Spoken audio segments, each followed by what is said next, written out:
Want to speak real Hebrew from your first lesson? Sign up for your free lifetime account at HebrewPod101.com.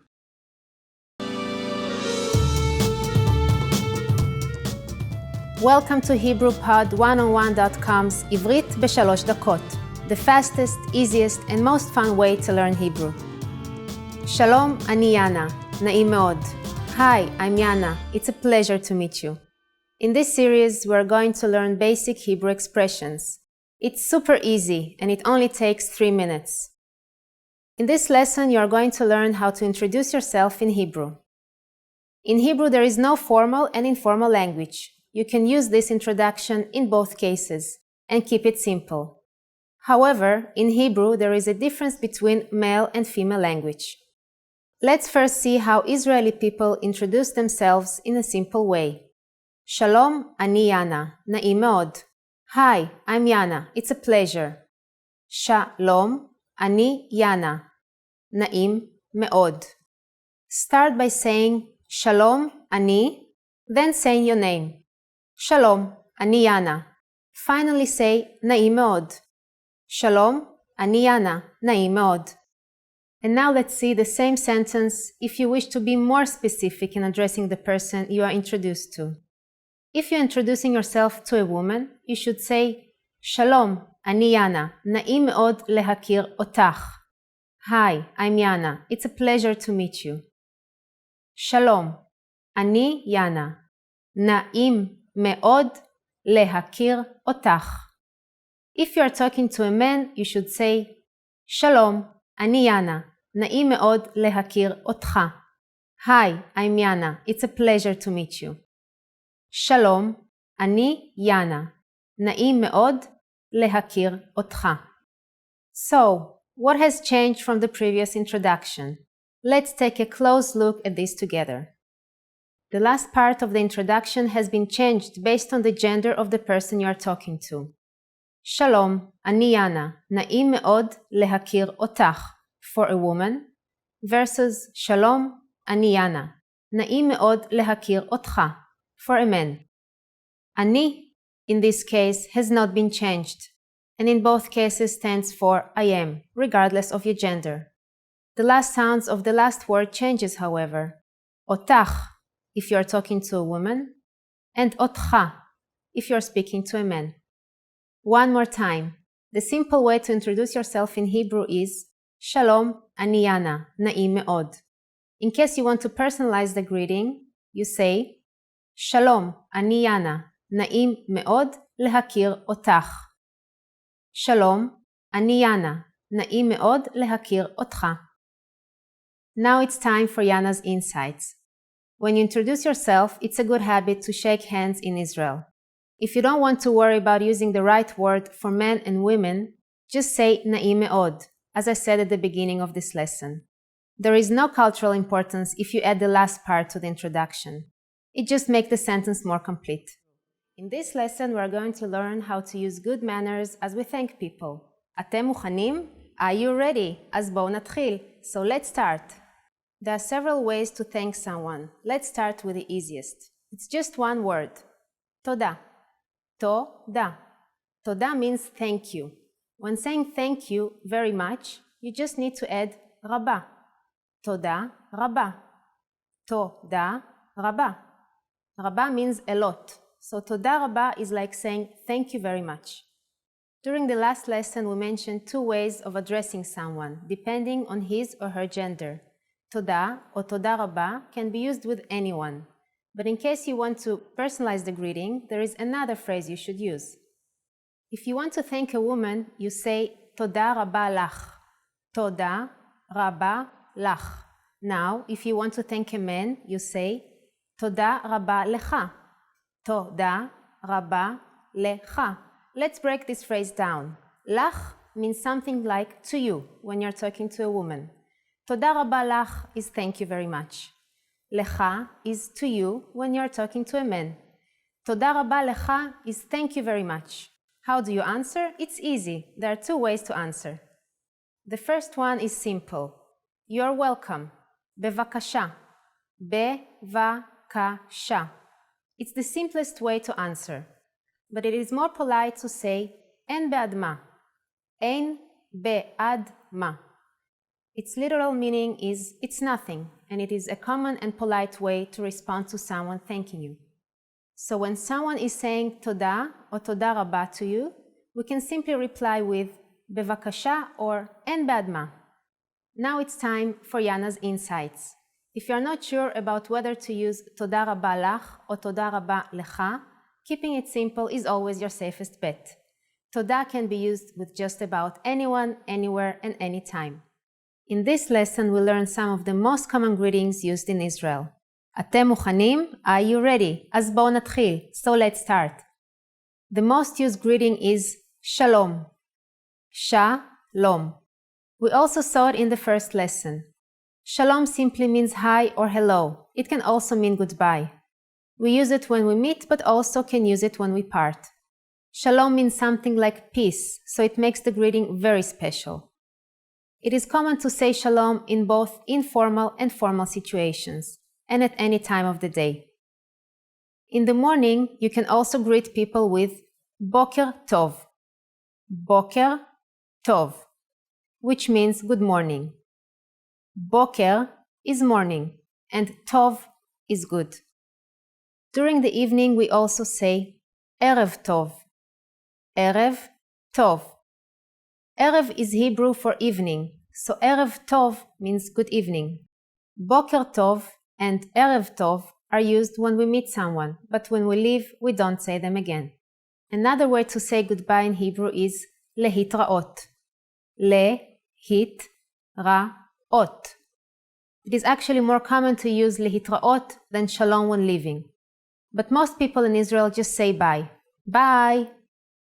Now you can greet people in many different ways in Hebrew. Let's review them all again.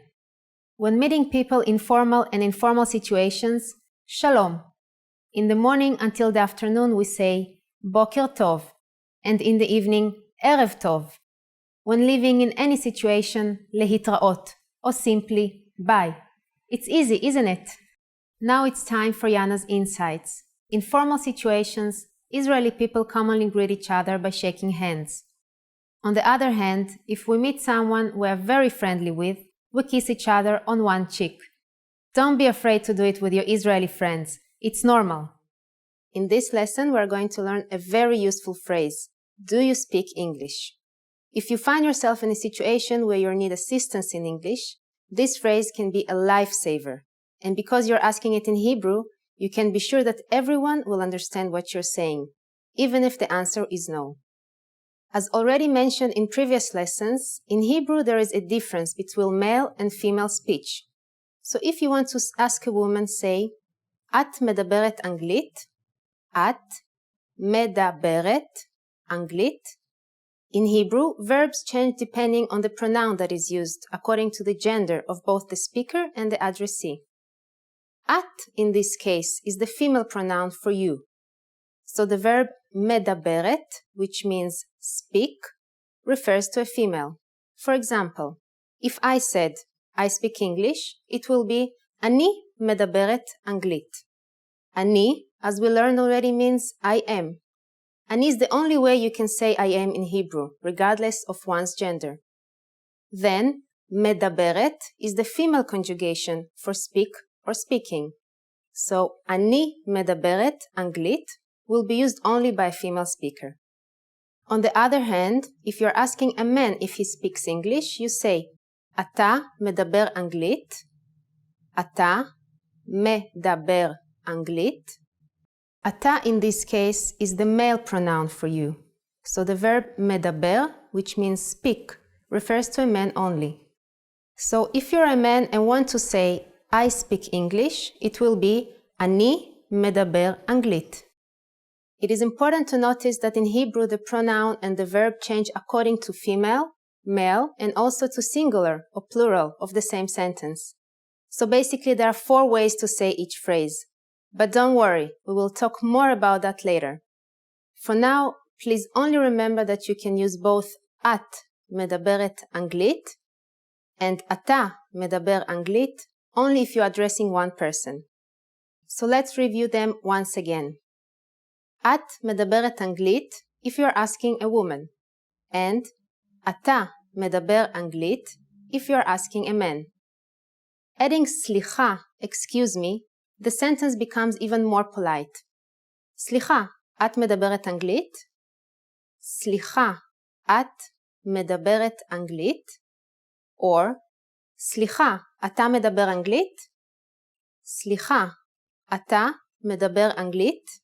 The responses you will receive could be one of these three. כן, yes, כן. קצת, a little. קצת. לא, אני לא מדבר אנגלית. Or, לא, אני לא מדברת אנגלית. No, I don't speak English. לא, אני לא מדבר אנגלית. לא, אני לא מדברת אנגלית. To make every sentence negative in Hebrew, you only have to add לא before the verb, which simply means no. It's easy, isn't it? Now it's time for Yana's insights. For those of you who are not only English speakers, you can obviously use this question with any language you need. Israeli people study other European languages at school, so maybe you will get lucky. Just substitute Anglit with Russit for Russian, Italkit for Italian, Sfaradit for Spanish, and Germanit for German. In this lesson, we mentioned the expression slicha. But did you know that this could also be used as an apology? In the next lesson, we will learn this and other ways to apologize in Hebrew. It's never too late to show your good manners with Israeli people. I'll see you in the next עברית ב3 דקות lesson. להתראות! Want more Hebrew videos like this? Subscribe to our channel.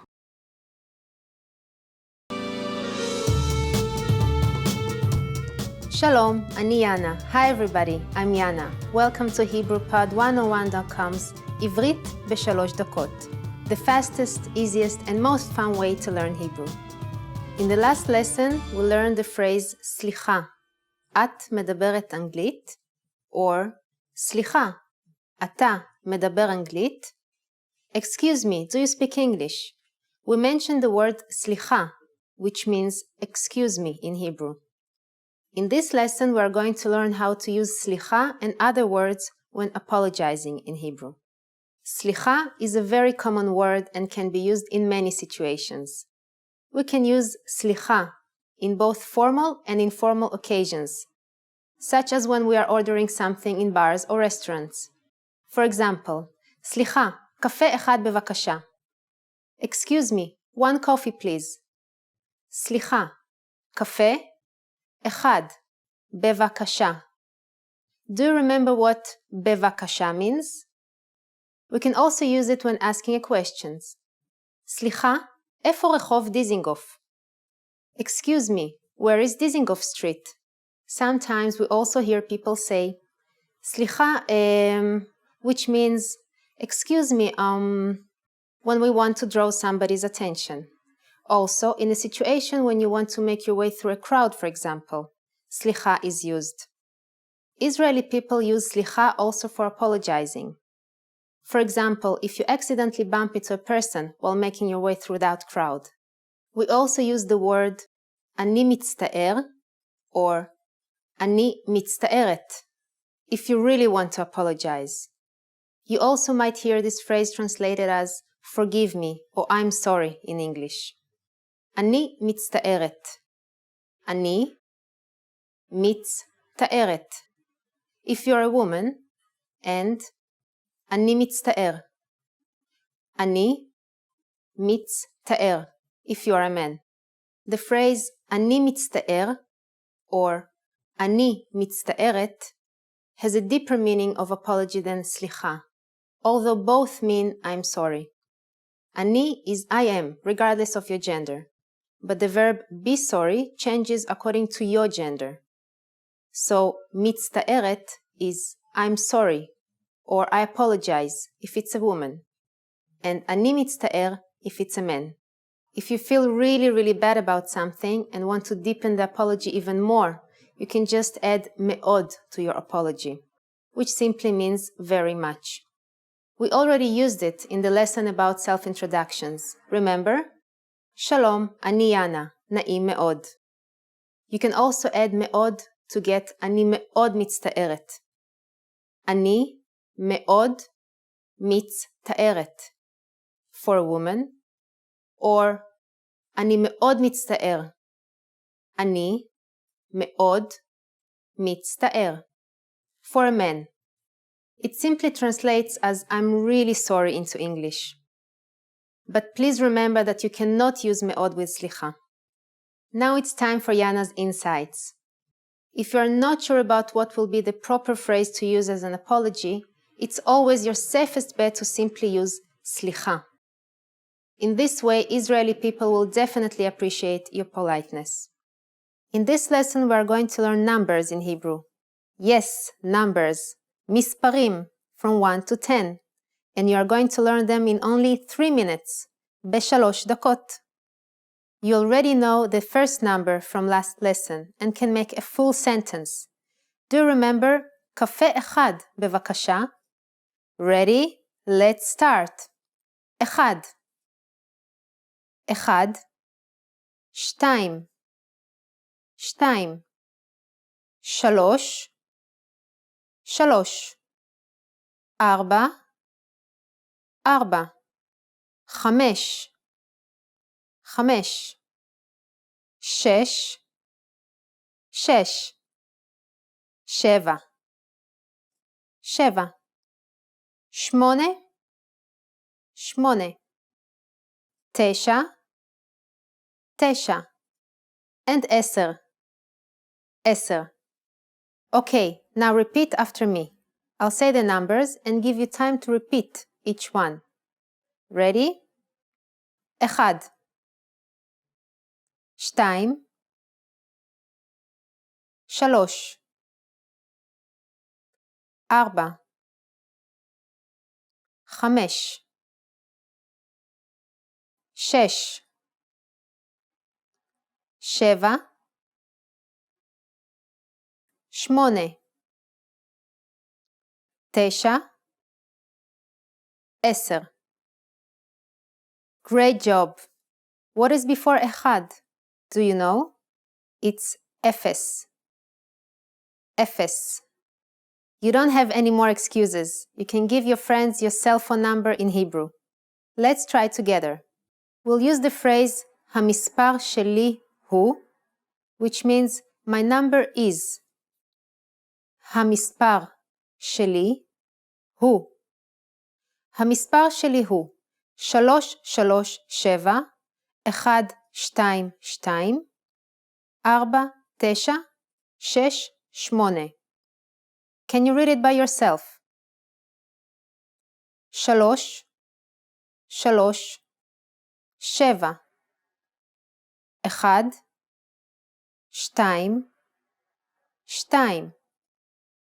2 4 9 6 8. Perfect. Now it's time for Yana's insights. When you travel in Israel, it's a good idea to start paying attention to the bus numbers, street numbers, dates, hours, and the local money, the shekel. It's the best practice to remember. You can start now if you are at your hometown to practice Hebrew numbers in your daily life. In the last lesson, we learned the numbers from 1 to 10. Have you forgotten? Here, I'll tell you again. 1, 2, 3, 4, 5, 6, 7, 8, 9, 10. Do you remember how to say your phone number? And now let's continue from 11. 11, 11, 12, 12, 13, 13, 14, 15, 15,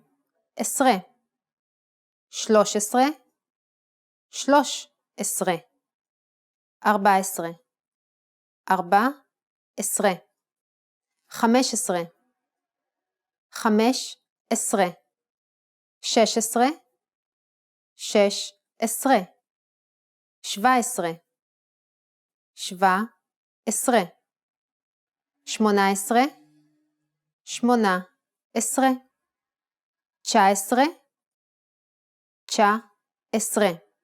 And finally we have 20. 20. Okay, now repeat after me.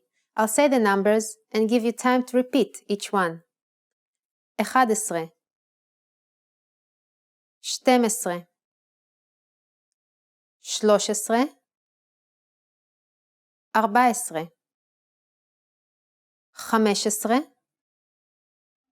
13, 14, 15, 16, 17, 18, 19, 20. These numbers may seem harder to remember, but you really just have to memorize slight changes in pronunciation of 1 to 10, and just add esre after numbers starting from 10. Let's not stop at 20. Counting from 11 to 100 is super easy. Now I'll give you the tens. 30, 30, 40,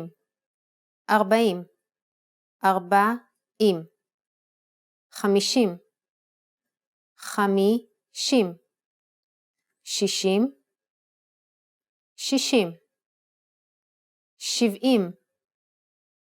80, 90, 90, 100, 100. While you have to memorize a few of these numbers, there are a couple of tricks that will make memorizing them incredibly easy. All the tens are basically the numbers 1 to 10 with slight changes, but always end up with im. For example, 3 is 3 and 30 is 30. 3, 30. Let's take another example. Do you remember what chamesh is? 5. So to make it 50, you change it to chamishim. Chamesh, chamishim. And shmone will make shmonim. Shmone, shmonim. The last thing to learn today is how to form compound numbers above 20. This is also super easy. Take the tens and simply add the numbers you learned in the previous lesson. But don't forget to add ve when you're making compound numbers over 20. Ve means and. So basically, if you count 22, you say 22, meaning 20 and 2. It is very important, so don't forget that. Let's try it out. How would you say 56 in Hebrew? Let's take it step by step. 50 is chamishim, and then add the tiny ve, and shesh, 6. Chamishim veshesh. After only 2 lessons, you are now able to count to 100 in Hebrew. In the next lesson, we are going to put your number knowledge to use. I hope you spend some time practicing the numbers, because they will come in handy today. We are going to learn how to go shopping in Israel. Before we go, you need to know how to say how much is it. Kama ze ole? Kama ze ole.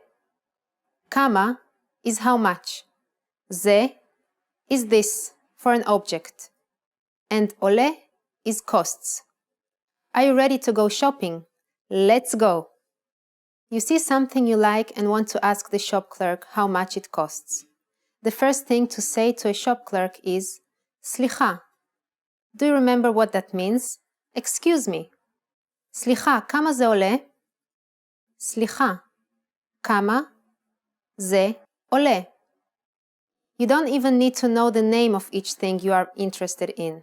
You can just use ze, which means this. So it's super easy. Usually the clerk will answer by only saying the amount it costs. For example, 89 shekel, 30 shekel, 100 shekel, etc. What number is 89? I'm not telling you. Okay, it's 89. 89 shekel. It costs 89 shekel. Now it's time for Yana's insights. A quicker way to ask how much is kama ze. which literally means how much. Even when you ask for a coffee at the counter, you can ask the cashier. קפה אחד בבקשה, כמה זה? 1 coffee please. How much is it? קפה אחד בבקשה. כמה זה? At this point, can you count shekel in Hebrew? We are going to learn how to do this and much more in the next lesson.